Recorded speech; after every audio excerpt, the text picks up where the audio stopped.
अदम्भित्वम् अहिंसा क्षान्ति आर्जवम् आचार्य उपासनं शौचम् स्थैर्यम् आत्मविनिग्रहः अमानित्वम् अदम्भित्वम् अहिंसा क्षान्ति आर्जवम् आचार्योपासनं शौचम् स्थैर्यम् आत्मविनिग्रहः अमानित्वम् अदम्भित्वम् अहिंसा क्षान्ति मार्जवम् आचार्योपासनं शौचम् स्थैर्यम् आत्मविनिग्रहः अमानित्वम् अदम्भित्वम् अहिंसा क्षान्ति आर्जवम् आचार्योपासनं शौचम् स्थैर्यम् आत्मविनिग्रहः। अनुवाद पढ़ता हूँ 8 से लेकर 12 श्लोकों का।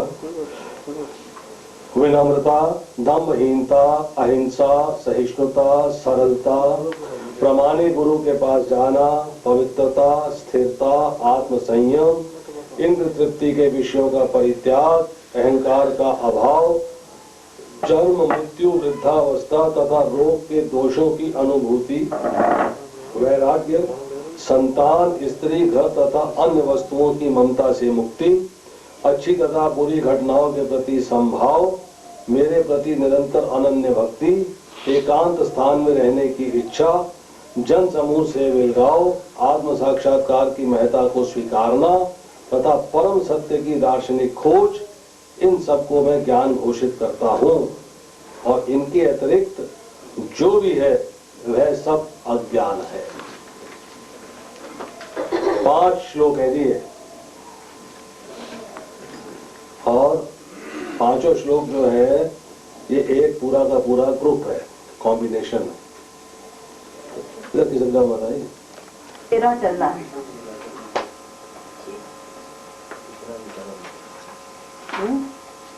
अध्याय 13 प्रकृति, पुरुष और चेतना। प्रकृति क्या है, पुरुष क्या है, चेतना क्या है। इस पर शुरू में सबसे पहले अर्जुन ने 6 प्रश्न किए कृष्ण से। क्या क्या 6 प्रश्न किए? ये प्रकृति क्या है, पुरुष क्या है, क्षेत्र क्या है, क्षेत्रज्ञ क्या है और ज्ञान क्या है और ज्ञान के द्वारा जानने योग्य क्या है। पहले प्रश्न में, पहले ही श्लोक में अर्जुन ने 6 प्रश्न पूछ लिए। अब भगवान क्या बताते हैं पहले कि ये जो तेरा शरीर है, ये जो जीवों का शरीर है जो कि भौतिक प्रकृति से बना हुआ है, ये क्षेत्र है। जो जीवों का शरीर है भौतिक प्रकृति से बना है, ये क्षेत्र कहलाता है और इस क्षेत्र के अंदर जीव रहता है। वो इस क्षेत्र का जानने वाला है। भगवान ने 84 लाख योनियां बनाई हैं। प्रत्येक जीव को अपने अपने कर्मों के हिसाब से, जो उसने पिछले जन्म में कर्म किए हैं, उसके फल के हिसाब से अलग अलग योनियों में शरीर मिलते हैं। अपने अपने कर्मों के 84 लाख योनियां। तो जीव अलग है, ये शरीर अलग है। इस शरीर को, जीव को, अपने शरीर को ही अपना मानना ये अज्ञान है। जीव अलग है, ये शरीर अलग है। ये शरीर अनित्य है, खत्म हो जाता है, बढ़ता है, पैदा होता है, बढ़ता है, कुछ देर ठहरता है, फिर कुछ उत्पन्न करता है, क्षीण होता है और फिर मर जाता है। लेकिन जीव कैसा है? शाश्वत, कभी ये खराब नहीं होता। इसको कोई काट नहीं सकता, इसको कोई भिगा नहीं सकता, इसको कोई मार नहीं सकता। और शरीर को कभी भी, जैसे जीव निकल जाएगा शरीर खत्म हो जाएगा। शरीर जड़ है और जीव चेतन है। तो जीव को शरीर नहीं मानना है, शरीर अलग है और जीव अलग है। तो ये जो क्षेत्र है ये शरीर है, ये अनित्य है, खत्म हो जाने वाला है। और इसके अंदर जो जीव रहता है वो इस शरीर का मालिक है, स्वामी है, उसने ये शरीर धारण किया हुआ है। वो जीव अलग है, वो इसको जानने वाला है, उसको क्षेत्रज्ञ कहते हैं। तो तीसरे श्लोक में भगवान बताते हैं कि इस क्षेत्रज्ञ के साथ एक क्षेत्रज्ञ और रहता है शरीर में। शरीर में दो क्षेत्रज्ञ हैं, एक आत्मा और एक परमात्मा। आत्मा इस शरीर, जिस शरीर में रह रहा, खाली उस शरीर को बारे में जानता है, इसलिए उसको क्षेत्रज्ञ कहते हैं, लेकिन उस बारे में भी बहुत अल्प ज्ञान है। और परमात्मा जो उसके साथ है उसका संगी है, लेकिन वो उसी शरीर के बारे में नहीं जानता। वो जितने शरीर हैं, जितनी योनियों में, सबके बारे में जानता है। वो सर्वज्ञ है और जीव अल्पज्ञ है। एक ही शरीर, अपने शरीर के बारे में जानेगा, और परमात्मा सारे शरीरों के बारे में जानेंगे। परमात्मा सारे शरीरों के मालिक हैं और जीव सिर्फ अपने शरीर का मालिक है। तो जीव अलग है, शरीर अलग है, इस बात को हमें समझ लेना है। जीव इस शरीर के अंदर बद्ध है, प्रकृति ने उसको बद्ध कर रखा, बांध रखा है। इस शरीर के बाहर नहीं जा सकता जीव, जो भी कार्य करेगा इस शरीर के अंदर ही करेगा। और भगवान इस प्रकृति के अंदर नहीं है, बल्कि प्रकृति के स्वामी है। ये जो प्रकृति है भगवान की शक्ति है, और जीव इसके अंडर में आ जाता है और इसके द्वारा बद्ध है और शरीर के अंदर रहता है। इस शरीर से निकलने का सिर्फ एक ही रास्ता है, भगवत भक्ति। भक्ति के द्वारा शरीर को छोड़कर जा सकता अपने धाम भगवान के पास। लेकिन जब तक इस शरीर में है, अपने आप को शरीर का मालिक समझता है, हालांकि वो उसके द्वारा बद्ध है। इस शरीर से बाहर निकल नहीं सकता वो, और इस निकलने का सिर्फ एक ही रास्ता है, क्या? भगवत भक्ति। तो भगवान यहाँ पर बताते हैं। अब भगवान उसके बाद डिटेल में नॉलेज देते हैं कि ये शरीर है क्या। भगवान कहते हैं ये जो शरीर है, जिसको क्षेत्र कहते हैं, ये 24 तत्वों का बना है। 24 तत्व कौन कौन से हैं? 5 महाभूत, पृथ्वी, जल, अग्नि, वायु, आकाश, 5 कर्मेंद्रियां, 2 हाथ, पैर, मुख और मलमूत्र त्यागने के स्थान, 5 कर्मेंद्रियां, ज्ञानेंद्रियां, कान, आंख, नाक, जिह्वा और त्वचा। कितनी हो गई? 15। 5 महाभूत हो गए, पृथ्वी, जल, अग्नि, वायु, आकाश, और 5 ज्ञानेंद्रिया और कर्मेंद्रिया, और 5 इनके विषय। विषय कौन कौन से हैं? रूप, गंध, स्वाद, स्पर्श और शब्द। तो कितने हो गए? 20। 5 महाभूत, 5 ज्ञानेंद्रियां, 5 कर्मेंद्रियां, 5 उनके विषय, 20 हो गए। 3 हो गए मन, बुद्धि, अहंकार, हो गए 23। एक रह गया 24वां, वो है तीनों गुण। प्रकृति के जो 3 गुण हैं, सतोगुण, रजोगुण और तमोगुण, ये 24 तत्वों का इस शरीर बना हुआ है। ये जीव नहीं है, ये शरीर है जो कि जड़ है। ये हिलडुल नहीं सकता जब तक इसके अंदर जीव ना आए। तो अपने आप को जो शरीर मानता है वो अज्ञानी है कि मैं स्त्री हूँ, मैं पुरुष हूँ, मैं डॉक्टर हूँ, मैं इंजीनियर हूँ। ये किसकी उपाधि है? शरीर की। ये आपकी उपाधि नहीं है। आपकी उपाधि क्या है? कि आप आत्मा हो।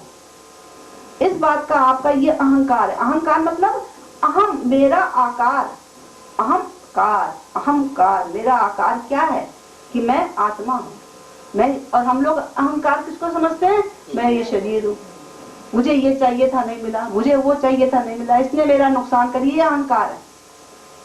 शरीर के बारे में सोच रहे हैं हम लोग, अभी भी बहुत बॉडी लेवल पर है। हमें क्या है? हम आत्मा है। इस बात को हमें अच्छा समझना है। अब इस शरीर से निकलने का क्या प्रोसेस है, भगवान अब ये बताएंगे कि तुम्हें जानना क्या है, कि ये क्या है, ज्ञान क्या है, और ज्ञान के द्वारा जानना क्या है। तो ज्ञान के बारे में तो भगवान बताएंगे, और इसके बाद ज्ञेय के बारे में बताएंगे कि आपको जानना क्या है। क्षेत्रज्ञ के बारे में जानना है, जीव और परमात्मा, आत्मा और परमात्मा के विषय में जानना है। और जानने का तरीका क्या है? वो ज्ञान है। वो ज्ञान के बारे में अब भगवान इस 5 श्लोकों के अंदर बताते हैं कि ज्ञान क्या है, कैसे तुम इस ज्ञान के द्वारा क्षेत्रज्ञ को जान सकते हो। क्षेत्रज्ञ कितने बताए? 2, एक आत्मा, एक परमात्मा। आत्मा इस शरीर को जानता है, इस क्षेत्र को जानता है, खाली अपने शरीर को, किसी और के शरीर को नहीं जानता। तुम्हारे अंदर क्या तकलीफ हो रही है तुम ही जानती हो, हम नहीं जानते। लेकिन भगवान सारे शरीरों के बारे में सब कुछ जानते हैं। तो वो सर्वज्ञ है और जीव अल्पज्ञ है। तो दो क्षेत्रज्ञ हैं, एक जीव और एक भगवान। उसका ज्ञान भगवान आगे के श्लोकों में देंगे। इस श्लोक में कि भगवान क्या ज्ञान दे रहे हैं कि ज्ञान का प्रोसेस क्या है, कैसे उसको जाना जा सकता है, किस तरीके से हम क्या का साधन करें कि भगवान को जान सके। तो ये 5 श्लोकों के अंदर उसका ज्ञान दिया जा रहा है कि क्या साधन है, क्या विधि है, क्या प्रोसेस है, कैसे भगवान को हम जान लें। तो उसके अंदर भगवान ये 20 फैक्टर्स बता रहे हैं, 20 पॉइंट्स, कि इस तरह अगर फॉलो कर लेंगे तो हम भगवान को जानने के योग हो जाएंगे, भगवान हम जान सकते हैं। और एक बार भगवान को जान लिया तो भगवान के पास चले गए। भगवान कहते हैं ना 4थे अध्याय में, जन्म कर्म चामे दिव्यम एवं जो वेति तत्वतः त्याक्त्वा देहम पुनर्जन्म नैति मामेति सो अर्जुन। जो मेरे जन्म और कर्म को तत्व से जान लेता है वो मुझे प्राप्त हो जाता है। इस जन्म के बाद उसका दोबारा जन्म नहीं होता। तो इसलिए हमको भगवान को जानना है। जानने से पहले उसका रास्ता क्या है, विधि क्या है, प्रोसेस क्या है, उसको हमें समझना है। उसके अंदर भगवान ये 20 पॉइंट्स बता रहे हैं, उसको बारी बारी से हमें समझना है। तो सबसे पहले क्या बताया भगवान ने, अमानित्यम। अमानित्यम का क्या मतलब है? ना ना, अमानित्यम का मतलब है, हाँ, विनम्रता मतलब है, लेकिन इसमें अपने मान की कोई अभिलाषा नहीं, अन्यों से सम्मान पाने की कोई इच्छा नहीं। अन्यों से सम्मान मिलता है तो किसको मिलता है? इस शरीर को मिल रहा है, मिस्टर ग्रोवर को मिल रहा है। मिस्टर ग्रोवर कौन है? ये शरीर है आपका, आत्मा नहीं है। हम आपकी आत्मा को सम्मान नहीं दे रहे हैं, हम आपके शरीर को सम्मान दे रहे हैं। और जो ज्ञानी है वो अपने को शरीर ही नहीं मानता, तो उसको अमानित्यम है, उसको मान नहीं चाहिए, मान की इच्छा ही नहीं है, क्योंकि वो अपने आप को आत्मा समझता है, शरीर नहीं समझता, शारीरिक बोध में नहीं है, इसलिए वो अमानित्यम है। अदम्भितम मतलब दम्भ नहीं करता, ढोंग नहीं करता। ढोंग किसका करेगा? मैं बड़ा अमीर हूँ, मैं बड़ा पढ़ा लिखा हूँ, मैं बड़ा खूबसूरत हूँ, मैं बड़ा बलशाली हूँ, ये है दम्भ, अपने आप को दिखाना, प्रसिद्धि पाना। वो ढोंग नहीं करता, क्योंकि ये सारी चीजें क्रियाएं किसकी हो रही? शरीर की हो रही। वो अपने आप को शरीर ही नहीं मानता, शरीर अलग है, जीव अलग है। ये पहले बता दिया गया, भगवान ने पहले ही बता दिया कि अपने आप को शरीर मत मानो। जो अपने आप को शरीर मानता है वो अज्ञानी है, और ये ज्ञान की प्रक्रिया हो रही है। तो वो अपने आप को शरीर नहीं माना, इसलिए कोई दम्भ नहीं करता। अदम्भित, तो किसी प्रकार का उसके अंदर दम्भ नहीं। फिर अहिंसा। अहिंसा का वास्तविक अर्थ क्या है? अन्य को कष्ट न पहुंचाना। और सबसे बड़ा कष्ट क्या है? जन्म मृत्यु जरा व्याधि। जन्म में कितना कष्ट होता है, जब बच्चा 9 महीने पेट के अंदर अंधेरी काल कोठरी में इतनी सी जगह पे सुकड़ा हुआ रहता है। सोचो आप, 9 महीने तक काल अंधेरे में वहीं पे गंदगी करता है, उसी के अंदर पड़ा रहता है, कितना कष्ट। और उसके बाद जब उसका जन्म होता है तो कितना उसको पतले से रास्ते से कितनी मुश्किल से निकलना पड़ता है। कई बार उसको खींच के निकालना पड़ता है सर को। कितना कष्ट होता है कि बेहोश हो जाता है बच्चा, उसको समझ में नहीं आता। और इतना कष्ट होता है कि सब चीजें, थिंकिंग बिल्कुल ड्रॉप हो जाती है। तो वो जो है अनकॉन्शियस सा हो जाता, भूल जाता मंत्र कष्ट को। फिर मृत्यु। मृत्यु कितना बड़ा कष्ट होता है। कहते हैं जब मृत्यु होती है तो लगता है कि 1000 बिच्छू एक साथ डंक मार रहे हैं, 10,000 बिच्छू। इतना कष्ट होता है शरीर को, तो कोई मरना नहीं चाहता। कफ गले में फंस जाता है, बोल नहीं सकते, कुछ कर नहीं सकते, असहाय निसहाय अवस्था में। जरा, बुढ़ापा, चुपचाप पड़े हुए हैं, झुर्रियां आ गई हैं, कुछ बल नहीं है, शक्ति नहीं है, बीमारियां इतनी लगी हुई, खाना चाहते हैं, खा नहीं सकते, इतनी बीमारियां हैं। और बीमारियां कितनी असह्य। तो जन्म मृत्यु जरा व्याधि से जो किसको छुटकारा दिला दे वो असली अहिंसा करता है। अहिंसा किसी को कष्ट पहुंचाना नहीं, किसी को थप्पड़ मार दिया तो ये अहिंसा नहीं हुई। जिसको जो जब तक किसी को जन्म मृत्यु जरा व्याधि से ना छुटा दे तब तक वो अहिंसक नहीं कहलाता। वही अहिंसक है जो कि किसी को इस प्रकार चारों प्रकार के कष्ट से छुटकारा दिला देता है। देन शांति। शांति का मतलब होता है क्षमा भाव, सहनशील, सहनशील होता है, इतना सहनशील कि किसी के द्वारा दिए गए अपमान को, कष्ट को सह लेता है। हालांकि उसके अंदर सामर्थ्य है, वो मुकाबला कर सकता है, लेकिन फिर भी सह लेता है। और किसी अगर मान लो मुकाबला इतनी ताकत नहीं है उसके अंदर, तो किसी से प्रार्थना भी नहीं करता कि मेरे बदले का मेरा भाई आएगा तेरे को मारेगा, या भगवान तेरे से बदला लेंगे, ये इसकी भी कामना नहीं करता है। वो है क्षमा भाव। और तिरस्कार सहना, अपमान सह लेता किसी के द्वारा किया गया हर प्रकार का कष्ट, अपमान जो भी उसको दिया जाता है उसको सह लेता है। क्यों? क्योंकि कष्ट किसको मिल रहा है? शरीर को, और वो अपने आप को शरीर मानता ही नहीं, वो तो आत्मा के लेवल पर है ना, अपने आप को शरीर ही नहीं मानता, तो शरीर कष्ट वो दे रहा है अगला शरीर को, तो उसको सह लेता है। उसके अंदर बदले की भावना भी नहीं होती कि मैं नहीं कर पाया तेरे से तो भगवान तेरे को देखेगा ना, इसे भी नहीं कहता, और दूसरों से भी उसको नहीं करवाता कुछ भी। वो है क्षमा भाव। क्षमा भाव ऐसे नहीं है कि आपको किसी ने कह दिया तो कुछ कह दिया चलो छोड़ दिया, नहीं, क्योंकि आपके अंदर सामर्थ्य नहीं है आप उसको कुछ कह सको। सामर्थ्य होते हुए भी अगले को क्षमा कर देना, ये असली है शांति, क्षमा भाव। नहीं वो काटेगा क्या दोस्तों। देन सरलता, आजमम। आजमम इतना सरल कि अपने मन का सत्य भी अपने शत्रु को बता देता है। किसी प्रकार का छल कपट नहीं, द्वेष नहीं, किसी प्रकार का कूटनीति नहीं, अपने मन के अंदर जो विचार है वो भी अपने शत्रु को बता देता है। ये है आजमम, सरलता, इतना सरल है। नहीं तो हम लोग सब अपने मन के अंदर रखते हैं बातें, किसी को बताते नहीं। वो इतना सरल है, शत्रु आ जाता है तो उसको भी अपने मन की बातें बता देता है, कोई कूटनीति नहीं करता। देन आचार्योपासनम। आध्यात्मिक ज्ञान की प्रकृति के लिए गुरु के पास जाता है, की सेवा करता है, उनसे प्रार्थना करता है और बड़े नर्म भाव से उनसे प्रश्न पूछता है। तद विद्धि परिपातेन परिप्रश्नेन सेव्या उपदेक्षन्ति ते ज्ञानम ज्ञाना तद दर्शना। उन्होंने तत्व का दर्शन किया है, वो गुरु फिर सब चीजें उनको बता देते हैं और उनके लिए भगवान को पाना इतना सरल हो जाता है। हालांकि वो विधि विधान यम नियम नहीं जानता, लेकिन सब चीजें सरल बन जाती हैं उसके लिए। जो हम आध्यात्मिक गुरु के पास जाते हैं ज्ञान प्राप्त करते हैं, अपने लेवल पर सारे शास्त्र होते हुए भी पूरा तरीके से ज्ञान प्राप्त नहीं कर सकते, क्योंकि भगवान कैसे हैं? भगवान ब्रह्मा विष्णु भी नहीं उनको पा सकते, ब्रह्मा और महेश शिव जी उनको नहीं पा सकते। तो हम लोग कैसे अपनी भौतिक बुद्धि से कैसे भगवान को जान सकेंगे? अपनी भौतिक बुद्धि से नहीं जान सकते।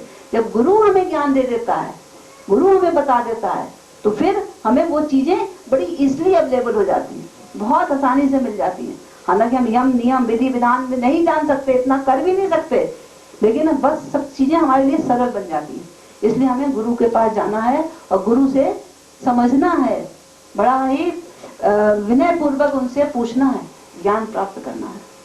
तो आचार्यों उपासना ये हुआ कि प्रमाणिक गुरु के पास जाओ और उनसे ज्ञान प्राप्त करो। कोई और तुम्हें ज्ञान नहीं दे सकता, क्योंकि उन्होंने तत्व का दर्शन किया है और एक बार वो तत्व के बारे मतलब परम सत्य, तत्व मतलब परम सत्य का दर्शन किया है। वो एक बार तुम्हें बता देंगे कि ऐसे करो, सीधे भगवान की भक्ति में लगा दे। प्रभुपाद जी ने लगा दिया, कोई यम नियम कुछ नहीं हम लोग को फॉलो करना पड़ा, सीधे आ जाओ भक्ति के अंदर। लास्ट स्टेज में प्रभुपाद ने हम लोग को एलिवेटर से पहुंचा दिया। तो इस प्रकार हमें गुरु के पास जाना है और ज्ञान प्राप्त करना है।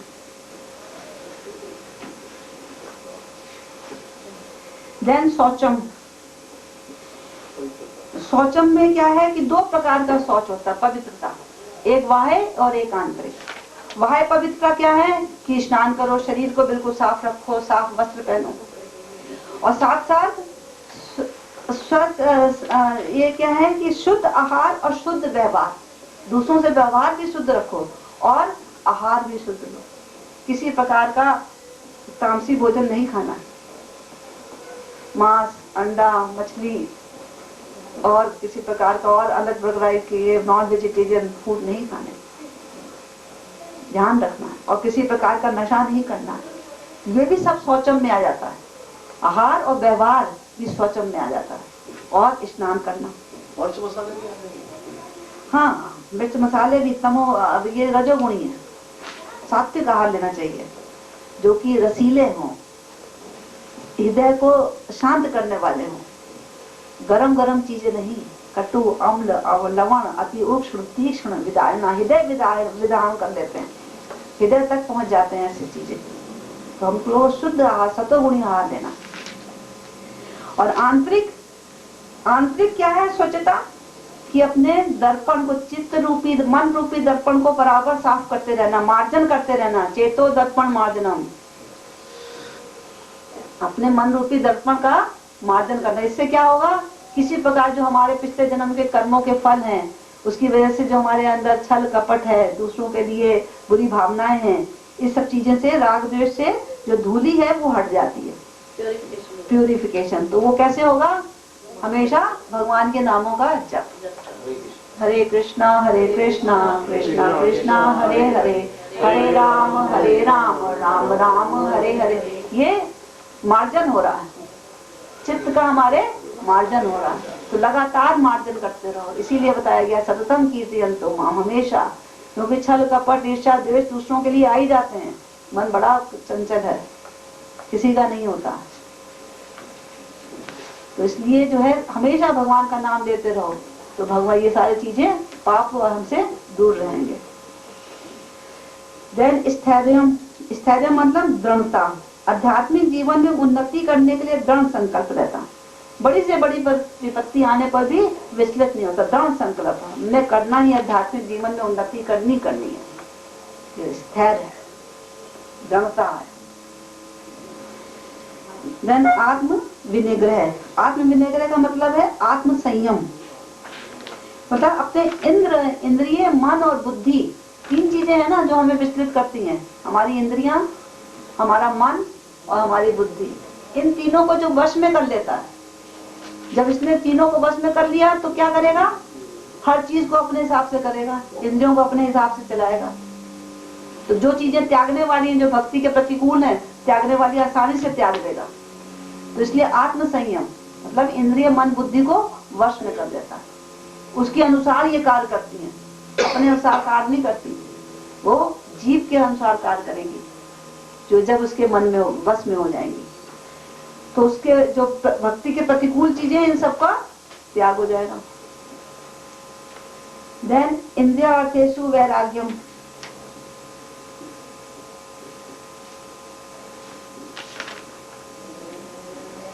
इंद्रिय विषयों का परित्याग। इंद्रियार्थेषु, जो इंद्रियों के अर्थ हैं, इंद्रियों का अर्थ क्या है? विषय, उसका त्याग, इंद्रिय विषयों का त्याग। क्यों? क्योंकि इंद्रियां क्या चाहती है? इंद्रिय तृप्ति, अपने इंद्रियों की तृप्ति करना चाहती हैं। आंख क्या है? अच्छे अच्छे दृश्य देखना चाहती है। जिह्वा अच्छे अच्छे पदार्थ खाना चाहती है। कान अच्छे शब्द सुनना चाहता है। तो इसी प्रकार जितनी इंद्रियां हैं, सब इंद्रियां तृप्ति चाहती है अपने इंद्रियों की। तो हमको इंद्रियों की उतनी तृप्ति करना चाहिए जितना कि हमारे आध्यात्मिक जीवन में प्रगति हो सके। मतलब खाना देना है जीव को, ये नहीं कि कुछ देना ही नहीं है, खाना देना है। क्या देना है? प्रसाद। शब्द सुनाने हैं, क्या सुनाने हैं? कथा। आंखें देखना है, क्या देखना है? भगवान के चित्र। ठीक है। और कौन सी इंद्रिय है? त्वचा। किससे मिलना है? भक्तों से। और नाक का क्या करना है? भगवान के पुष्प सूंघो, तुलसी दल सूंघो। तो इस तरह इंद्रियों को कंट्रोल में करना है, और जो चीजें भक्ति में आगे बढ़ाएंगी उस हिसाब से उनको वो चीजें देनी है। देन अहंकार का भी वैराग करना। अहंकार मतलब क्या है? दो अहंकार है, एक वास्तविक अहंकार है और एक मिथ्या अहंकार है। मिथ्या अहंकार क्या है? मैं ये शरीर हूँ। और वास्तविक क्या अहंकार है? मैं आत्मा हूँ। मिथ्या अहंकार का त्याग कर देता है, वास्तविक अहंकार रहता है उसके, मैं आत्मा हूँ, मैं भगवान का दास हूँ। जिवे स्वरूप हुए नित्य कृष्ण दास, मैं कृष्ण का दास हूँ, मुझे भगवान की सेवा करना, ये वास्तविक अहंकार है। और मिथ्या अहंकार ये रहेगा। और ये वास्तविक अहंकार ये कहाँ जाएगा? जीव का अहंकार वो तो है ही। जीव अहंकार कहाँ जा सकता है? अहंकार तो वास्तविक है, सत्य है। और हम लोग मिथ्या अहंकार पाल लेते हैं क्या कि मैं ये शरीर हूँ, मैं डॉक्टर हूँ, मैं इंजीनियर हूँ, मैं ये हूँ, मैं अमीर हूँ, मैं गरीब हूँ। मतलब ये अहंकार, मिथ्या अहंकार को त्याग देता है, शरीर नहीं मानता अपने आप को, और वास्तविक अहंकार उसके अंदर बच जाता है कि मैं भगवान रहना चाहिए, हड्डियां नहीं रहना चाहिए। हाँ, मैं भगवान का दास हूँ। तो इंद्रियार्थेषु वैराग्यम अहंकार अहंचा, तो किसका किसका वैराग हो गया? इंद्रिय विषयों का और अहंकार का वैराग। न जन्म मृत्यु जरा व्याधि दुख दोषानुदर्शनम, तो जन्म मृत्यु अभी बताया आपको, जन्म कितना कष्टपूर्ण, मृत्यु कितनी कष्टपूर्ण, बुढ़ापा कितना कष्टपूर्ण, कौन चाहता है मैं बुढ़ा हो जाऊं, और बीमारी कितनी कष्टपूर्ण। इन सबका बार बार ध्यान करो, बार बार वो करो, तो इससे क्या होगा? वैराग आएगा जीवन से, संसार से वैराग आएगा कि बार बार जन्म नहीं लेना हमें। जन्म लेंगे तो सारी चीजें भोगनी पड़ेंगी, 84 लाख से निकलना है। कौन सा रास्ता अपनाएं, कैसे जाएं गुरु के पास, कहाँ से गुरु ढूंढें, बार बार इसका चिंतन करो, चिंतन करो, और जन्म मृत्यु जरा व्याधि के दोषों को बार बार चिंतन करके इसको वैराग आ जाएगा मन से, उसको छोड़ने की कोशिश करो। जन्म मृत्यु जरा व्याधि दोषानुदर्शनम, असक्ति अनविस्भंगा पूर्वदार घ्रादिषु। असक्ति, असक्ति मतलब एक तो होती है आसक्ति और एक है ये असक्ति है। आसक्ति मतलब कि किसी चीज में आसक्ति हो जाए, वो है आसक्ति। और यहाँ पर कहते हैं असक्ति होनी चाहिए, मतलब आसक्ति नहीं होनी चाहिए, आसक्ति नहीं होनी चाहिए, असक्ति होनी चाहिए। हाँ, असक्ति होनी चाहिए हमें, आसक्ति नहीं होनी चाहिए। शक्ति किसके मतलब? असक्ति, बिना शक्ति के, जैसे कहते हैं ना मेरा नहीं नहीं, देखिए आप, मेरा क्या होना चाहिए? वो असक्ति और आसक्ति दो चीजें, एक है असक्ति और एक आसक्ति। आसक्ति मतलब किसी चीज के प्रति आसक्ति, अटैचमेंट हो जाए, और असक्ति होनी चाहिए हमारे अंदर कि जो नहीं होनी चाहिए। हर चीज के पीछे आ लग जाता है ना, वो चीज मतलब विपरीत हो जाती है, विरक्ति हो गई। विरक्ति। तो असक्ति मतलब किसी की प्रति, चीज के प्रति आसक्ति नहीं, असक्ति हमारे अंदर होनी चाहिए, आसक्ति नहीं होनी चाहिए। अटैचमेंट, हाँ, तो ये डिटैचमेंट है, असक्ति डिटैचमेंट है, असक्ति अटैचमेंट है। तो हमारे अंदर आसक्ति होनी चाहिए, किसी भी चीज से आसक्ति नहीं होनी चाहिए। किसमें आसक्ति होती है हमारी? गृह में, घर में, पुत्र में, पत्नी में, परिवार में, इन सब में आसक्ति नहीं होनी चाहिए, असक्ति होनी चाहिए, विरक्ति होनी चाहिए। और विरक्ति, और दूसरा है अश्विन भंगा। अश्विन भंगा मतलब क्या है कि ममता नहीं होनी चाहिए इसमें, बिना संगति के। संगति नहीं करो, ममता नहीं करो कि मैं इनका संग करूं, संग करने की कोशिश ना करो। अब देखो, अब घर को कौन छोड़ सकता है, बच्चों को कौन छोड़ सकता है, कोई नहीं। परिवार को कौन छोड़ सकता है? ये सब स्नेह के पात्र हैं, इन सबको भी भगवान की तरफ ले जाने की कोशिश करो। इनको, इनका संग ना करके अपना संग इनको दो, कृष्ण भावना भावित बनाओ, घर के अंदर भोग दो, इनको प्रसाद दो भगवान का, कीर्तन करो सुबह शाम सब लोग मिलकर, और साथ में भगवान की अर्चा विग्रह की पूजा करो, अर्चा विग्रह की सेवा करो, सुबह शाम गीता भागवत पढ़ो। तो इससे वैराग की जरूरत नहीं है, फिर इनके साथ आप रह सकते हो। घर का माहौल, सारे भक्त बन रहे हैं, सब भगवान की तरफ जाने के हैं। लेकिन अगर ये सब तुम्हारे खिलाफ हैं, प्रतिकूल हैं, तो इनका संग छोड़ देना चाहिए। अगर ये तुम्हारे साथ आ जाते हैं, माता पिता, वही माता पिता जो अपने बच्चों को कृष्ण भावना भावित बना देते हैं, वो है असली माता पिता का धर्म। ये नहीं कि बच्चों के साथ खुद भी बह गए, हम लोग बच्चों के साथ बह जाते हैं, इतना ज्यादा ममता मोह कि मेरा बच्चा जो भी कर रहा है करने दो, खासतौर से माताएं बह जाती हैं। तो वो नहीं करना है, वो नहीं करना है। इस बात का ध्यान रखना है। यह आसक्ति है हमें, इनके साथ हमें संगत नहीं करनी, अपना संग उन्हें देना है। अपना संग किस मामले में कि कृष्ण भावना भावित बनाना है उनको भी, तो हमें उनसे वैराग की जरूरत नहीं है। देन नित्यम च समचित्तम अनिष्ट इष्ट अनिष्ट उत्पत्तिषु। इष्ट का क्या मतलब होता है? इच्छित, इष्ट का मतलब होता है अनुकूल पदार्थों का संयोग और प्रतिकूल पदार्थों का वियोग। अनुकूल पदार्थ हमें मिल जाए और प्रतिकूल पदार्थ निकल जाए, वो है इष्ट। और अनिष्ट इसका उल्टा है कि प्रतिकूल पदार्थ मिले और अनुकूल चले जाए, हमसे वियोग हो जाए उनका। तो इष्ट मिले चाहे अनिष्ट मिले, दोनों में से जो भी मिले उस सब में क्या है, समचिंतन। मतलब सुख में भी और दुख में भी, क्योंकि सुख और दुख आते जाते रहते हैं, इनको आप रोक नहीं सकते। जैसे सर्दी गर्मी आती जाती है, वहां बताते हैं ना दूसरे अध्याय में, मात्रा स्पर्शा तू कौनते शीतोषण सुख दुखदा आगमा पाइनो अनित्या तांत चित्सा भारत। इनको सहना सीखो, इसमें विस्तृत मत हो, ये तो आएंगे, आप ये आएंगे आएंगे। और इसी प्रकार ये छठे अध्याय के 7वें श्लोक में भी बताया है। निकालिए छठे अध्याय का 7वां श्लोक।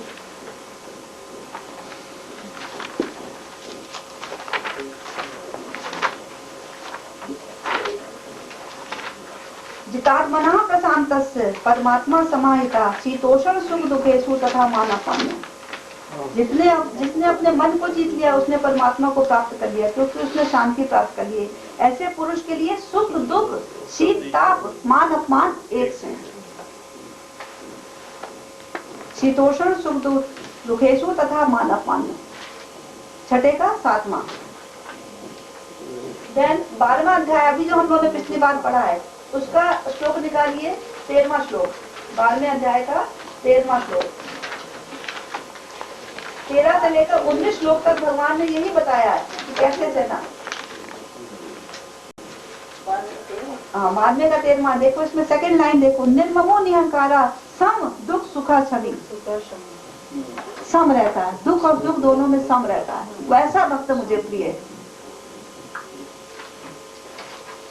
जो किसी से द्वेष नहीं करता लेकिन सभी जीवों का दयालु मित्र है, जो अपने को स्वामी नहीं मानता, अहंकार से मुक्त है, जो सुख दुख में संभव रहता है, ऐसा भक्त मुझे प्रिय है।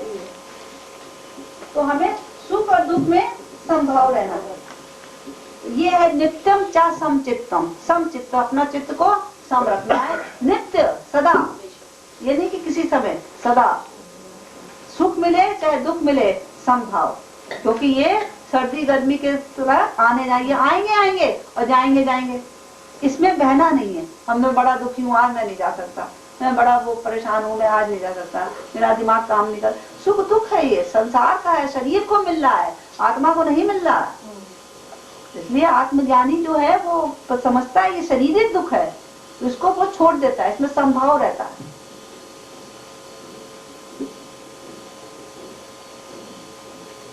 देन मई चा अनन्य योगी, मेरी अनन्य भाव से भक्ति जो करता है, भगवान बताते हैं ना कि जो अनन्य भाव से मेरी भक्ति करता है उसको मैं अपने साथ ले जाता हूँ। अनन्य योगेन, अनन्य योगेन, जो अनन्य भाव से मुझसे योग में युक्त है। नॉट अदर देन एतु सर्वाणी कर्माणी, सर्वाणी कर्माणी मई संन्यस्त मत परा, जो सारे कर्मों को संन्यास वैराग्य से मेरे ऊपर छोड़ देता है, संन्यास ले लेता है मेरे लिए सारे कर्मों से। हेतु सर्वाणी कर्माणी मई संन्यस्त मत परा, मेरे परायण हो जाता है। हेतु सर्वाणी कर्माणी मई संन्यस्त पर पड़ा, अनन्येन एव योगेन मां ध्यायन्ता उपास्ते। अनन्य भाव से, अनन्येन एव योगेन, अनन्य भाव से जो मेरे उपासना करता है, मेरा ध्यान करता है, तेषाम अहम समुद्धरता मृत्यु संसार सागरात भवामी न चिरात पात मैया विचित्सा, कि मैं उसका इस मृत्यु रूपी सागर से बहुत शीघ्र उद्धार कर देता हूँ जो अनन्य भाव से मेरी भक्ति करता है। ये 12वें का 6वां और 7वां श्लोक है, निकाल लो, देख लो एक बार, उससे वो रहता है कि ध्यान रहता है कि हाँ ये बताया था। 6वां और 7वां श्लोक 12वें अध्याय का।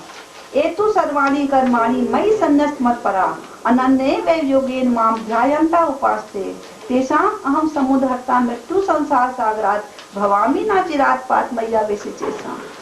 जो अपने मन को, चित्त को मुझ में आवेश कर देता है, उसको मैं इस मृत्यु रूपी संसार से बहुत शीघ्र उद्धार कर देता हूँ। देरी नहीं लगाता, तुरंत उद्धार कर देता हूँ। और वहां 9वें अध्याय के 22वें श्लोक में क्या कहा? अनन्य चिंतयन्तो माम ये जना परिपास्ते तेषां नित्ययुक्ता नाम योगक्षेम भवानी। उसका मैं योगक्षेम वहन करता हूँ, जो अनन्य भाव से मेरा चिंतन करता है। योगक्षेम मतलब जो उसके पास है उसकी रक्षा करता हूँ, और जो नहीं है उसको मैं देता हूँ। तो भगवान जो अनन्य भक्ति करते हैं, उसके भगवान उसको संसार खुद ही आके ले जाते हैं। उसको मेहनत नहीं करनी पड़ती है कि पहले स्वर्ग जाएगा, फिर और ऊपर जाएगा, फिर और ऊपर जाएगा, ऐसा नहीं जाता। तो सीधे वैकुंठ धाम में वो भगवान का विमान आ जाता है, चले जाते हैं। हमें उसको ध्यान नहीं करना कि हम कैसे जाएंगे, कहाँ जाएंगे, क्या क्या करें। हमें सिर्फ भगवान की अनन्य भाव से भक्ति करनी है।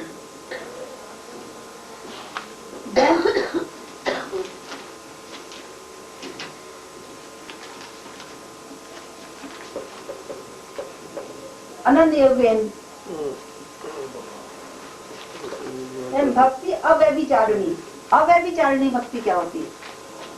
देखो, व्यभिचार ऐसा होता है कि किसी पराई स्त्री या पराई पुरुष से संपर्क रखना, यह है व्यभिचार। और भक्ति कैसी करनी चाहिए? अव्यभिचारिणी। किसी और देवी देवता की भक्ति नहीं करनी, किसी और में मन नहीं लगाना, अव्यभिचारिणी भक्ति करनी है। इसको इस तरह समझिए, व्यभिचार नहीं करना, किसी पराये देवी देवता के पास नहीं जाना। कुछ भी मांगना है भगवान से मांगो। भगवान कहते हैं ना, चतुर्विधा भजन्ते माम जना सुकृतनो अर्जुन आर्थो जिज्ञासु अथार्थी ज्ञानी च भरत। आर्थो माने जो दुखी है, जो जिज्ञासु है, मेरे बारे में जानना चाहता है। अर्थार्थी जो अर्थ चाहता है, धन चाहता है, या ज्ञानी। चारों भक्त मेरे पास जो आएंगे, मेरी भक्ति कर रहा है ना, वो सब पुण्यात्मा है। चतुर्विधा भजन्ते माम जना सुकृतना, जो सुकृतना है, पूर्णात्मा है। लेकिन तेषाम ज्ञानी नित्य युक्ता, एक भक्ति विशिष्ट है। जो ज्ञानी है वो मुझे ज्यादा प्रिय है।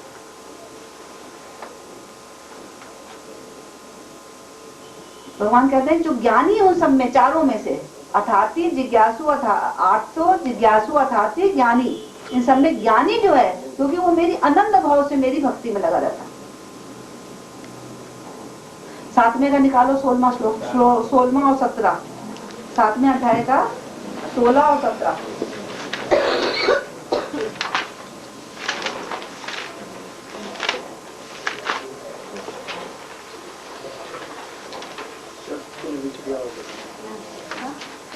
सोलह श्लोक क्या है? चतुर्विधा भजन्ते माम जना सुकृतनो अर्जुन आर्थो जिज्ञासी अर्थार्थी ज्ञानी च भरत। 4 प्रकार के भक्त हैं भगवान के, आर्थो जिज्ञासु अर्थार्थी और ज्ञानी। और 17वें श्लोक में भगवान कहते हैं तेषाम ज्ञानी नित्य युक्ता, एक भक्ति विशिष्ट है। उनमें जो ज्ञानी है, जो सिर्फ एक भक्ति करता है, मेरी एकमात्र मेरी भक्ति करता है, एक भक्ति विशिष्ट है, जो एकमात्र मेरी भक्ति करता है।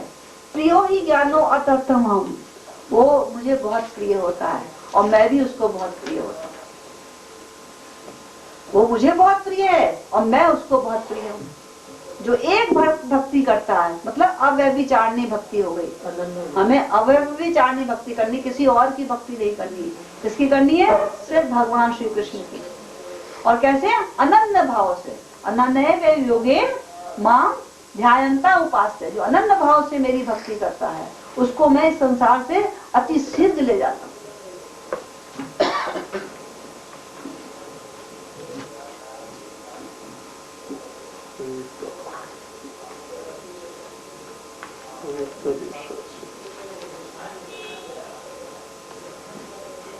विभक्त देश सेवित। विभक्त देश सेवित का मतलब क्या है? एकांत स्थान में। एकांत स्थान मतलब जहाँ शोरगुल ना हो, जहाँ पर ज्यादा शोरगुल ना हो। जैसे किसी मंदिर में उसको रहने का इच्छा करेगी, या किसी नदी के किनारे, वन में, पहाड़ में। तो ये तपोभूमि है, जहाँ तप किया जा सकता है, वहां पर वो उसको रहने की इच्छा होती है। वहां पर ही उसको रहना चाहिए, ज्यादा शोरगुल में नहीं, क्योंकि तभी तो भगवान की तरफ ध्यान लगाएगा। ये तो जहाँ जहाँ शोरगुल मचला, ध्यान वहां जाएगा बार बार, भगवान की तरफ ध्यान कहाँ जाएगा? तो एकांतवास में उसकी रुचि होती है, जहां पर शोरगुल ना हो जाना। आरति जन संस्कृति, जो आरति संस्कृति मतलब क्या है, भौतिकतावादी लोगों से ज्यादा मिलना नहीं चाहता। जो भौतिकतावादी लोग हैं, जो कि इस संसार में ही रहना चाहते हैं, भौतिक प्रकृति में जिसकी आसक्ति है, उनमें ज्यादा वो रहना नहीं चाहता, उनसे दूर, भौतिकतावादी लोगों से। जैसे कोई उत्सव हो रहा है, सामाजिक उत्सव, मुंडन हो गया, किसी का जन्मदिन मनाया जा रहा है, ऐसी पार्टीज में वो नहीं जाता, कहीं सिनेमा देखने नहीं जाएगा, अपना मैच देखने नहीं जाएगा, इन सब से दूर रहता। आरति, आरति मतलब उसमें कोई इंटरेस्ट नहीं। जन संस्कृति मतलब जन समुदाय, जहाँ पर बहुत लोग इकट्ठे हों, उनसे वो दूर रहता। आरति मतलब उसमें कोई उसकी रति नहीं है, उनसे मिलने की इच्छा नहीं रखता। अध्यात्म ज्ञान नित्यम, अध्यात्म ज्ञान नित्यम क्या है? अध्यात्म ज्ञान में नित्य लगा रहता है। अध्यात्म ज्ञान क्या है? आत्म साक्षात्कार, सेल्फ रियलाइजेशन, कि हर समय अपने आप को समझना कि मैं आत्मा हूँ। और आत्मा कैसा है? नित्य है, निर्विकार है, अविनाशी है, चेतन है, और जड़ पदार्थ से इसका कोई संबंध नहीं। जड़ पदार्थ क्या है? हमारे शरीर, शरीर से कोई संबंध नहीं आत्मा का। आत्मा अलग है, शरीर के अंदर बद्ध है, अपने आप को शरीर नहीं है आत्मा। आत्मा अलग है, नित्य है। और शरीर कैसा है? अनित्य। वो चेतन है, ये जड़ है। और वो अविनाशी है, और शरीर क्या है? नाशवान है, मर जाता है, खत्म हो जाता है। और आत्मा अविनाशी है। इस बात का जो ध्यान करता रहता है हर समय। दूसरा ध्यान क्या करता है कि आत्मा परमात्मा एक नहीं है, दो हैं। जो आत्मा परमात्मा को एक मानता है वो भी अज्ञानी है, वो भी ज्ञान के परफेक्ट लेवल पर नहीं है। आत्मा अलग है, परमात्मा अलग है। तो आत्मा परमात्मा को अलग मानता है। जीवेर स्वरूप होए नित्य कृष्णदास। जीव का स्वरूप क्या है? कृष्णदास। कृष्ण जीव भगवान नहीं है। भगवान को प्राप्त होने के बावजूद भी वो जीव वहां पर भी अलग ही रहते हैं, यानी कि भगवान से मिल जाते हैं। जो भगवान को निराकार मानते हैं कि भगवान का कोई आकार नहीं है, हम जब जाएंगे यहाँ से, मुक्त हो जाएंगे तो भगवान में मिल जाएंगे, उसका मतलब ये नहीं है कि वो भगवान बन जाएंगे, ऐसा नहीं है। वो कहाँ जाते हैं? ब्रह्म ज्योति में चले जाते हैं। भगवान के अंगों की जो कांति है उसमें चले जाते हैं। और उसमें एज ए इनर्ट पार्टिकल, जैसे सूरज की रोशनी में आप किरणों के अंदर देखते नहीं हो कि धूल के कण चल रहे हैं, ऐसे धूल के कण की तरह वो ब्रह्म ज्योति में पड़े रहते हैं अनंत समय तक। और फिर जब आत्मा तो चाहती है आनंद, क्योंकि आत्मा है सच्चिदानंद, भगवान का अंश है। तो जब वहाँ बहुत बेचैन हो जाते हैं तो फिर वो पृथ्वी लोक में फिर उनका जन्म हो जाता है, इस भौतिक जगत में आ जाते हैं। तात्पर्य में कहा है मैं ब्रह्म हूँ, मैं आत्मा हूँ, ये क्या है? हाँ तो यही तो है ना, मैं आत्मा हूँ, मैं जीव नहीं हूँ, शरीर नहीं हूँ, मैं आत्मा हूँ। और फिर वो भक्ति में लगातार लगे रहते हैं। तो इस प्रकार अध्यात्म ज्ञान नित्यम, हर समय अध्यात्म ज्ञान की तरफ बढ़ते रहते हैं, भक्ति करते रहते हैं, आत्मा परमात्मा को समझते हैं कि मैं भगवान का दास हूँ। और आत्मा कैसी है? शरीर नहीं है, ये अविनाशी है, नित्य है, दिव्य है और निर्विकार है। किसी प्रकार का इसके अंदर वो नहीं है, गंदगी नहीं है। देन परम सत्य की दार्शनिक खोज, लास्ट तत्व ज्ञान अर्थ दर्शनम। तत्व ज्ञान अर्थ माने तत्व ज्ञान क्या है? तत्व ज्ञान किसका? तत्व कौन है? परम सत्य। उनके ज्ञान का अर्थ समझ लिया कि उनका ज्ञान क्या है। तो कैसे समझेंगे? गुरु से। वदन्ति तत् विदातत्यं यत् ज्ञानमत्यं ब्रह्मेति परमात्मेति भगवानेति शब्दते। जो ब्रह्म तत्व के ज्ञाता हैं वो क्या बताते हैं कि भगवान को हम 3 अवस्थाओं में जान सकते हैं, ब्रह्म, परमात्मा और स्वयं भगवान। ब्रह्म क्या है? भगवान के अंगों की कांति, ब्रह्म ज्योति जिसको कहते हैं, वो है ब्रह्म। और परमात्मा क्या है? प्रत्येक शरीर के अंदर आत्मा के साथ आत्मा का नित्य संगी, साक्षी, उसको अनुमति देने वाला, उपद्रष्टा अनुमंता चा भर्ता भोक्ता महेश्वरा परमात्मा इतनी चाप युक्तो देहे अस्मिन पुरुषा पड़ा। एक आत्मा के साथ एक परमात्मा भी शरीर के अंदर होता है, जो कि पहले बताया गया आपको क्षेत्रज्ञ, जो कि सारे शरीरों का ज्ञाता है, संगी है, अनुमति देने वाला है और साक्षी है। ये भगवान का परमात्मा रूप है। ये क्या भगवान की एक अंश है, अंश का भी अंश है, कला है भगवान की। परमात्मा ये परमात्मा भगवान की एक कला मात्र है। और लास्ट जो भगवान का स्वयं स्वरूप है वो है श्री कृष्ण, द्विभुज रूप, वो भगवान है। भगवान से आते हैं ये नारायण, नारायण से विष्णु, और विष्णु जो है ये भी 3 प्रकार के हैं, महाविष्णु, गर्भोदकशाही और शिरोदकशाही। ये शिरोदकशाही जो विष्णु है ये परमात्मा है। ये प्रत्येक के शरीर के अंदर ये जो हृदय है उसमें आत्मा के साथ रहते हैं। तो ये परमात्मा भगवान का एक अंश है, एक कला है। और स्वयं भगवान कौन है? श्री कृष्ण। तो ये तत्व ज्ञान किसको पता होता है? सिर्फ तत्वदर्शियों को। तो हमें तत्वदर्शियों के पास जाना है। तो इसके अंदर जो प्रारंभ में सबसे पहले अमानितम हमें बनना है, जो सबसे पहला जो भगवान ने बताया है इसके अंदर कि अमानितम, कि हमें किसी विनम्र होना चाहिए। आत्मज्ञान, आत्मसत्कार की विधि को पाने के लिए हमें विनम्र होना चाहिए। अगर हम विनम्र नहीं होंगे, क्योंकि हमने पहले ही भगवान को क्या करा, भगवान से विद्रोह के कारण तो हम पतित हुए हैं। हम कैसे आ गए संसार में? क्योंकि हम विनम्र नहीं थे। भगवान की बराबरी करना शुरू कर दिया, भगवान के बराबर सम्मान पाने की कोशिश करी और यहाँ पर पटके गए, पतित हो गए। तो यहाँ अभी से हमें विनम्रता लानी कि हमें संसार में कुछ है ही नहीं, हमें किसी का मान अपमान नहीं चाहिए, किसी से कोई हमें जो भी शरीर का है शरीर का है, जो भी मान हो रहा है सब शरीर का हो रहा है, हमें चाहिए ही नहीं। इसी की वजह से तो हम यहाँ पर फंसे हुए हैं, मान अपमान के चक्कर में। तो अमानितम शब्द जो पहला शब्द है बहुत इंपॉर्टेंट है। तो आत्मशास्त्रकार के लिए, भगवान के ज्ञान प्राप्त करने के लिए हमें अमानितम होना चाहिए। और दूसरा वर्ड क्या बताया इन्होंने भगवान ने, कि इसके अंदर जो सबसे ज्यादा इम्पोर्टेंट है, अनन्य योगेन भक्ति अव्यभिचारिणी, मतलब हमें भगवान की भक्ति करनी है। अगर हम भगवान की भक्ति तक, इसको प्रोसेस को समझकर भगवान की भक्ति तक नहीं पहुंचे तो बाकी 19 पॉइंट सब बेकार है।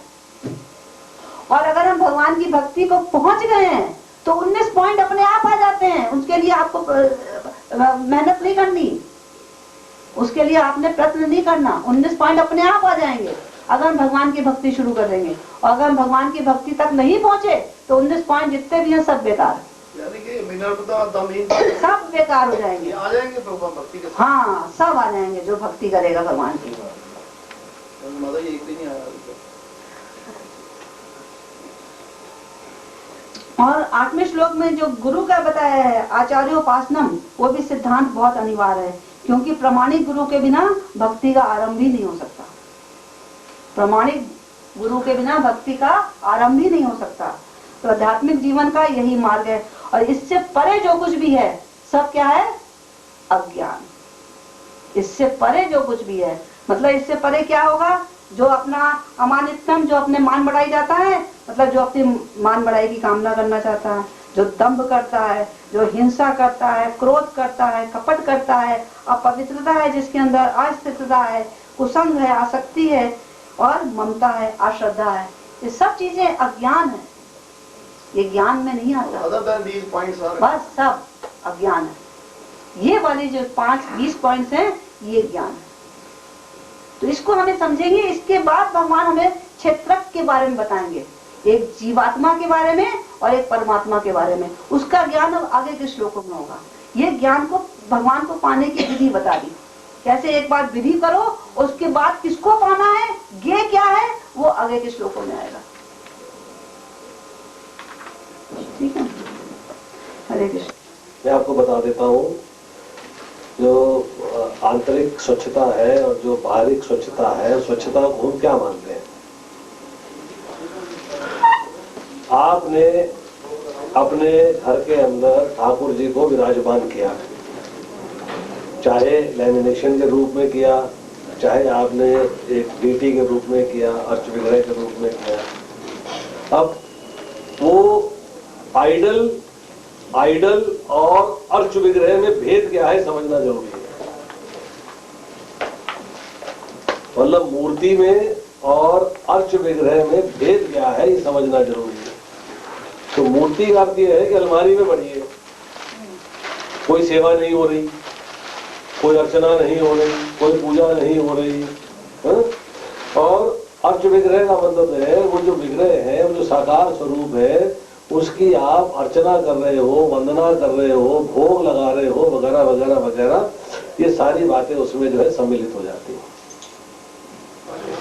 अब पॉइंट नंबर 2, टेक्निकल एस्पेक्ट पे भगवान सब जगह उपस्थित है। टेक्निकल एस्पेक्ट में भगवान कण कण में उपस्थित है, हर कण में, एटम में, मॉलिक्यूल में, मतलब कोई भी संसार की वस्तु है तो भगवान की जो बहिरंगा शक्ति है, शक्ति में भगवान है, ठीक है। परंतु जब हम उसको अर्च विग्रह को स्थापित कर देते हैं तो स्पेशलाइज्ड हो जाता है। एक व्यक्ति चलता हुआ आया, ओके ओके फाइन, अब वो मिनिस्टर की कुर्सी में बैठ गया तो पोजीशन उसी की बदल गई, तुरंत बदल गई। पहले भी वो घूम रहा था परंतु वो पोजीशन, वो भाव नहीं था, पर जैसे ही वो अपने एक ऑफिशियल पोजीशन में बैठ जाएगा, अपने स्थिति ग्रहण कर लेगा, तब उसका जो हर ऑर्डर है, हर सिग्नेचर जो है, उसकी एक सर्टिफिकेशन हो जाएगी, उसका एक वैल्यू हो जाएगी। इसी तरह भगवान जो है जब मंदिर में विराजमान हो जाते हैं, उनको आवाहन से वहां पे प्रतिष्ठित कर दिया जाता है, उनकी सेवा स्टार्ट हो जाती है, पूजा अर्चना स्टार्ट हो जाती है, तो वो स्पेशल हो जाते हैं। अब एक घर के अंदर जब आपने मंदिर बना दिया है, भगवान को वहां पे स्थापित कर दिया है, प्रतिष्ठित कर दिया है, उनकी पूजा अर्चना आराधना शुरू हो गई है, तो पूरा घर जो है वो मंदिर है। वो कमरा ही मंदिर नहीं है, वो कमरा गर्भगृह हो जाएगा, समझिएगा, आल्टर हो जाएगा। भगवान जैसे बड़े मंदिर में जाते हैं तो भगवान तो मंदिर तो पूरा का पूरा, अब ये नहीं कहोगे कि जो आल्टर है ये मंदिर और बाकी मंदिर नहीं है। जैसे ही आप बोलते हो जी श्री राधा पार्थसारथी मंदिर, तो आपके मन के अंदर जो है आल्टर आता है कि पूर्ण मंदिर की पिक्चर आती है, ठीक है नहीं। पंजाबी बाग इस्कॉन या राधिका रमन मंदिर, तो आपके मन के अंदर जो है पूर्ण मंदिर की पिक्चर आती है। पूर्ण मंदिर की पिक्चर आने के बाद फिर आप जो है उसमें प्रवेश करते हो। तो जो अंदर जहां पे भगवान स्थापित है उसको बोलते हैं गर्भगृह, आल्टर कहा जाता है, ये बेस है। अब प्रश्न नंबर 3 कि जब आप किसी मंदिर के अंदर जाते हैं तो आपको मंदिर में शुद्ध होके जाना है कि अशुद्ध होके जाना है? अगर हम पूर्ण घर को मंदिर के तौर पे इस्तेमाल करते हैं तो हमारे लिए बड़ा मुश्किल हो जाएगा, क्योंकि हम अशुद्ध होके उस घर के अंदर प्रवेश नहीं कर सकते। उस घर के अंदर आपके पास बाथरूम भी है, आपके पास गंदगी भी है, चप्पलें भी हैं, जूते भी हैं, आप बाहर से अंदर आ रहे हो तो पहले तो आप बोलोगे भी मेरा घर तो मंदिर है, मैं घर से बाहर एक और घर बनाऊं जहां शुद्ध होके फिर इस घर में प्रवेश करूं। एक टेक्निकल पॉइंट आ गया ना। परंतु इसको मिनिमाइज कैसे करें, कम से कम छोटे से छोटे भाग में इसको कैसे डिवाइड करें? तो प्रथम बात यह है कि हम जब अपने घर को 2 हिस्सों में डिवाइड कर लेते हैं, एक हिस्सा मंदिर का कमरा और दूसरा हिस्सा बाकी घर। घर सारा मंदिर है परंतु बाकी घर के अंदर हम कोशिश करें कि पूरे घर के अंदर हम बाहर से पहनी हुई चप्पलें अंदर न लेके आए। प्रेफरेबली चप्पलों को घर के बाहर उतारा जाए। अंदर अगर चलना है, सर्दी है, कुछ दिक्कत है तो सेपरेट चप्पल रबड़ की रखी जाए, जिनको पहन के हम अंदर यूज करें, अंदर ही अंदर रहे, वो बाहर नहीं जाए, उन चप्पलों से बाहर न जाया जाए। हाँ, और बाथरूम के लिए चप्पल अलग होनी चाहिए जो बाथरूम से बाहर नहीं आए। जब बाथरूम में आप गए वो चप्पल यूज करी, फिर वहां चप्पल उतार के बाहर आ गए। प्रेफरेबली जब भी आप जो है टॉयलेट के लिए चप्पल इस्तेमाल करते हैं तो उस चप्पल को धो के ही वहां रखें, वापस पानी डाल के। जैसे आप बाथरूम में गए, आपने चप्पल पहनी, यूज किया चप्पल को, बाथरूम गए, उसके बाद जब बाहर आए हैं तो उस जगह से, बाथरूम की जगह से जब बाहर आए तो चप्पल उतारने से पहले बाथरूम के अंदर ही चप्पल को एक बार पानी से धो निकाल। पैर भी धो। नंबर 1 ये तो हो गया आपका चप्पल का। घर में जो चप्पल पहनी जा रही है उसको रोज धोएं, घर में घूमा जा रहा है। और बाहर जो है चप्पल उसको बाहर ही बाहर इस्तेमाल करें और बाहर से उसको घर के अंदर लेके नहीं आए। अब बची आपकी बात कि आपको घर के अंदर मूव करना है और आपको गर्भगृह के अंदर जाना है। तो गर्भगृह में जाने के नियम अलग है और घर में मूव करने के नियम अलग है। बाहर से जब भी आते हैं तो आपको हाथ पैर मुख धोने चाहिए। जैसे आप जगन्नाथपुरी जाएं, कितने लोग गए जगन्नाथपुरी? नहीं, ये माता नहीं गई, वो माता नहीं गई, वो माता नहीं गई, इनको लेके जाना पड़ेगा दर्शन करवा के लाने पड़ेंगे। जगन्नाथपुरी में जब आप मंदिर के जितने भी द्वार हैं उन द्वार से जब एंट्री लेते हो तो वहां पे जो है बहुत छोटा सा, मतलब समझ लीजिएगा कि इस दरवाजे से लेके और यहाँ इस सोफे तक का जो है इतना बड़ा, उस वहां से लेके यहाँ तक का एक जमीन के अंदर 4 इंच ऊंचा टब बना हुआ है। जैसे हौज कह लीजिए, कुछ कह लीजिए, वाटर टब है। उसमें जो है लगातार नलों से पानी आ रहा है और साइड में मोटर लगी हुई है। मोटर पानी जो है फिर साफ होकर दोबारा मतलब उसमें चलता चला आ रहा है लगातार, जो भी मतलब सिस्टम कर रखा है उसमें लगातार पानी बहता रहता है। तो वहां आप जो है हाथ भी साफ कर सकते हैं ऊपर और नीचे पैर उसमें से होके निकलेंगे तो पैर आपके ऑटोमेटिकली धुल जाएंगे। उसमें आप चप्पल पहन के प्रवेश नहीं करते। यहाँ तो मैं गया नहीं कभी, बहुत साल हो गए गए हुए। टेक्निकली आपको पैरों को धो के अंदर जाना है, हाथ को धो के जाना। तो हम पैर भी धो लेते हैं, हाथ भी धो लेते हैं। इस तरह अपने घर के अंदर जब हम मूव करते हैं, जब आप बाहर से आए हैं तो पहले बाथरूम में जाइएगा, हाथ पैर मुंह अपना धो लीजिएगा, कुल्ला कर लीजिएगा, उसके बाद घर में मूव करिए। घर आपका मंदिर है। जब आप गर्भगृह में जा रहे हैं तो गर्भगृह में जाने के लिए जो है कुछ एक एक्स्ट्रा टेक्निक्स है, क्योंकि आप भगवान के घर में प्रवेश कर रहे हैं। तो जब भगवान के घर में प्रवेश किया जाता है तो शुद्धता तो होनी ही चाहिए। तो जब घर में भी घूम रहे थे तब भी गर्भगृह में जाने से पहले आपके पैर धुले होने चाहिए, हाथ धुले होने चाहिए, मुख धुला होना चाहिए। फिर गर्भगृह के बाहर आपको दंडवत करना है, अंदर नहीं करना। गर्भगृह के अंदर जो है भगवान को प्रणाम करना अलाउड नहीं है। आपको गर्भगृह के बाहर दंडवत करना है और गर्भगृह के अंदर दरवाजे के ऊपर या तो घुंघरू टंगे होने चाहिए या घंटी टंगी होनी चाहिए। आप घुंघरू छंगा के मतलब भगवान को आवाज दे रहे हैं, बेल है, क्लैपिंग कर लीजिए। मतलब आप किसी भी तरीके से आप भगवान के घर में जाने से पहले भगवान को एक इंफॉर्मेशन दे रहे हैं कि मैं आ रहा हूँ। नॉकिंग है। तो उसमें जैसे कई जगह घुंघरू लगा देते हैं, कई जगह छोटी घंटी लगा देते हैं और कई जगह जो है अपना वो क्लैपिंग कर देते हैं। हाँ, यू हैव टू टेक। जैसे आप आपके घर में वो नॉक करेगा, बेल देगा, जैसे भगवान के घर में जा रहे हैं तो बेल देके जा रहे हैं, वो अलर्ट हो जाए। ये शाम का भगवान तो हमेशा अलर्ट है। उठ के बैठ जाए, सोए हो। इसलिए करते हैं, कोई आता है तो नॉक इसलिए और ये मतलब एक स्टैंडर्ड, एक वैष्णव ट्रेडिशन है कि आप जब एटिकेट है, एक शिष्टाचार है, जब आप भगवान के गर्भगृह में प्रवेश करते हैं तब आपको जो है इस तरीके से भगवान से परमिशन लेके फिर अंदर जाने का है और प्रणाम बाहर करना है। प्रणाम आपको जो है भगवान के कमरे में जाके जहाँ भगवान स्थापित है वहां प्रणाम नहीं करना। मंदिर के अंदर तो सारे करते हैं। नहीं, वो अंदर थोड़ी हम बाहर। जब हम मंदिर में जाते हैं तो मंदिर में आल्टर है ऊंचा, वहां प्रणाम, वहां दंडवत नहीं करते। वहाँ थोड़ी जाने मंदिर में तो बाहर ही वहाँ तो जा ही जाता है। नहीं, बाहर मंदिर है, वो तो मंदिर का हॉल है।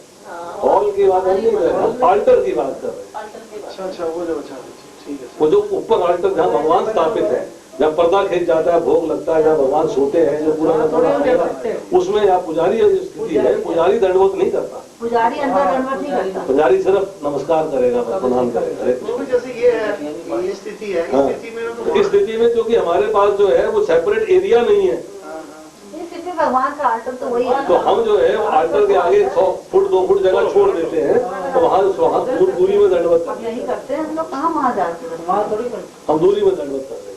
जैसे मैंने अपने घर में भगवान को मैं एक टेबल पे रखा हुआ है, तो आपका टेबल ठीक करना पड़ेगा। तो टेबल जो है वो अल्टर हो गया। अब बहुत दिन हो गए, अब हम आए नहीं, अब हम वहाँ आके आपको 3 स्टेप आल्टर बनवाएंगे उसमें करेक्शन चाहिए। उसमें अभी अल्ट्रेशन चाहिए। 3 स्टेप अल्टर बनेगा तो हाँ, असली स्टेप असली वही है जो आपका ग्राउंड जो नीचे वाला स्टेप है उसके ऊपर आपके जो है षट मतलब जो अपना गुरु है, ये वाला गुरु परंपरा रहती है, उसके ऊपर में षट गोस्वामी रहते हैं और उसके ऊपर जो है आपका फिर वो पंचतत्व वगैरह रहते हैं, उसके ऊपर फिर बड़ा अल्टर पूरा बनता है जहाँ पे कि आपका बेटी रहेगी। हाँ, जब भगवान जी को उठाते हैं तब भी क्लैप हाँ, तब भी क्लैप करना जब है, सुलाते हैं तो तब उसको सुलाते कमरे में जाना है तो क्लैप करना है, जब भोग लगाते सुलाने के लिए जा रहे हैं तो कहना चाहे कभी भी जाओ आप कमरे में। सबसे अच्छा है घंटी बजा दो जी। आप कमरे के अंदर जब भी जाओ आप क्लैप करके जाओ, या मतलब क्लैप करो या घुंघरू बजाओ, जो भी दरवाजे पे आपने टांग रखे हैं, चाइम हो वो घुंघरू हो कोई भी चीज हो उसको बजा के इन्फॉर्म करके बेल देके घंटा बजा के फिर आप अंदर जाओ।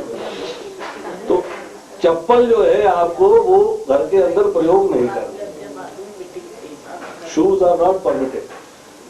लेकिन जिनके घर स्पेसी लोग बाहर चप्पल रखने का मतलब उनको ऐसा होता है, मैं आपको बताता हूँ उसका तरीका है, उसका तरीका है। हम जब साउथ में जाते हैं हमने वहां सीखा है ये बात। वो क्या करते हैं कि उनका जो ड्राइंग रूम जैसे घुसते हैं ना, उसका एक कोना जो है उसके अंदर एक रैक लगा के उसको सेपरेट सा कर देते हैं कि चप्पल यहाँ उतार के फिर ड्राइंग रूम में जाएगा। वैसे भी वो एक आजकल वो शू जैसे हम आता है वो वहां जाते हैं गोविंद के कमरे में, तो गोविंद के कमरे में तो अलग ही बाहर जगह है, बाहर जगह है, और उसके ड्राइंग रूम में घुसते हैं तो लेफ्ट हैंड साइड में जो यहाँ घुसे, यहाँ अलमारी पड़ी हुई है, यहाँ पर आपने चप्पलें उतार दी सारी और फिर यहाँ पे बना दे। तो एक कॉर्नर है, उस कॉर्नर के अंदर गंदगी रहेगी, सामान रहेगा, वो दरवाजा सामने स्लाइडिंग डोर है, मान लो दरवाजा है, तो दरवाजे से अंदर आते ही एक साइड के ऊपर आपने जो है चप्पल का कॉर्नर बना रखा। और घर के जो एक्स्ट्रा चप्पल्स हैं, ये तो है नहीं घर में एक ही चप्पल है, 10-12-20 चप्पलें होती हैं, तो उसके लिए किसी दरवाजे के पीछे जो है वो दीवार के अंदर अलमारी निकाल देते हैं। तो वो भी घर के अंदर दरवाजे के पीछे दीवार के अंदर ही अलमारी निकाल रखी, तो वो दीवार की जो पीछे वाली लकड़ी की अलमारी बना के शेल्फें डाल के उसके अंदर डाल दिया और दरवाजा खुला तो उसके पीछे सारी चप्पलें छुप गई। देखा वहां जाके आप रैक नहीं बना सकते तो एक वैसा बैग भी मिलता है, मुझे बाहर अंदर अंदर मतलब ऐसे करते हैं। वो दरवाजे के साथ लगा। मैं आपको फोटो दिखा दूंगा। नहीं नहीं, मैं पूछ रही हूँ उधर किचन में थी ना। नहीं, जैसे आप अपने घर में आए, ये जैसे स्लाइडिंग डोर है, ये दरवाजा है और यहाँ आगे सारा घर है, आगे इस तरफ आपको चप्पलें उतारनी, जहाँ बैठे हुए हो ये वाला कॉर्नर आपने चप्पलों के लिए कर दिया, ये चप्पल यहाँ उतर जाएंगे। और जो एक्स्ट्रा चप्पल्स हैं उसके लिए कोई ना कोई ऐसे रैक बना लेते हैं जिसके अंदर डाल के आगे पर्दा रहता है, उसको गिरा दिया जाता है, उसमें बंद रहे। हमने भी वहाँ बाहर रैक लगा रखा है, उसके अंदर पर्दा गिरा देते हैं आगे, तो उसमें जो है अपनी चप्पलें पड़ी रहती हैं अंदर एक्स्ट्रा। तो जो 2-4 चाहिए वो हमने बाहर रख लिए अपने लिए, वो बाहर रहती है बिल्कुल। तो मैं कभी अंदर घर में चप्पल पहन के नहीं घूमता, और जब घर में घूमता हूँ कभी सर्दी में खास तौर पर, आजकल सर्दी है तो पिछले 15 दिन से खड़ाऊ पहन के घूम रहा हूँ। तो घर में ही रहती है, अंदर बेडरूम में रहती हैं, कपड़े बदले, खड़ाऊ पहनी, बाहर आ गए, यहाँ से गए खड़ाऊ वहां उतार दी, खड़ाऊ घर से बाहर लेके नहीं जाता और चप्पल घर के अंदर लेके नहीं आता। मंदिर में ले जाते करते हैं, हमारे नॉर्थ इंडिया में कम लोग हैं। गाँव को मंदिर में ले जा सकते हैं। जैसे पवित्र जल भी तो हम लेते हैं। पवित्र जल छिड़कने से चप्पल पवित्र नहीं हो जाती। अपने ऊपर नहीं, खड़ाओं तो मंदिर में ले जा सकते हैं, अपने ऊपर इसलिए शुद्ध हो गए। अभी हम जो है शौचम की बात कर रहे थे, तो शौचम की बात के अंदर सबसे पहले बात तो ये आ गई भाई, आपकी बाहरी स्वच्छता है कि बाहरी स्वच्छता आपको अपना हाथ मुंह भी धोने हैं, नहाना भी है। अब टेक्निकली दिन में 3 बार नहाना चाहिए। जब हम वैष्णव शिष्टाचार करेंगे तो जब भी आप बाथरूम जाते हो तो बाथरूम जाने के बाद स्वच्छता के अलग नियम है, टॉयलेट जाते हो तो उसके बाद स्वच्छता के अलग नियम है, और उसके नियम मतलब उसमें क्या क्या चीजें इस्तेमाल होती हैं वो अलग नियम है, और जो मन की शुद्धि है उसमें मतलब जो आपका आंतरिक शुद्धि है उसमें क्या इस्तेमाल होता है वो अलग नियम है। ये सब नियम है पूरे के पूरे। जब अगली बार चर्चा करेंगे सारी इसके ऊपर डिटेल में, तो अब आपको बताएंगे कि जो पॉइंट है, जो इसमें जो है ज्ञान क्या है, प्रोसेस क्या है। ये 13वां चैप्टर जो है, it is suppose to be very very difficult chapter, इसको आसान नहीं समझना। 14वां चैप्टर प्रवृत्ति के 3 गुण, वो भी मुश्किल है। वो आसान है, इससे आसान। अजी नहीं प्रभु जी, आप पढ़ोगे तो पता लगेगा। वो 16वां है। आसुरी भाव और दैवी भाव जो है 16वां चैप्टर है। 15वां चैप्टर है पुरुषोत्तम योग। जड़ ऊपर तने नीचे। हाँ, वो जो है पुरुषोत्तम योग है। इसको आप जो है वो देवी आसुरी भाव को आप 16वां चैप्टर मानिए, और 17वां चैप्टर जो है श्रद्धा के विभाग है, और फिर 18वां चैप्टर मुश्किल है, संन्यास, मतलब उसमें जो है उपसंहार, that is the final conclusion.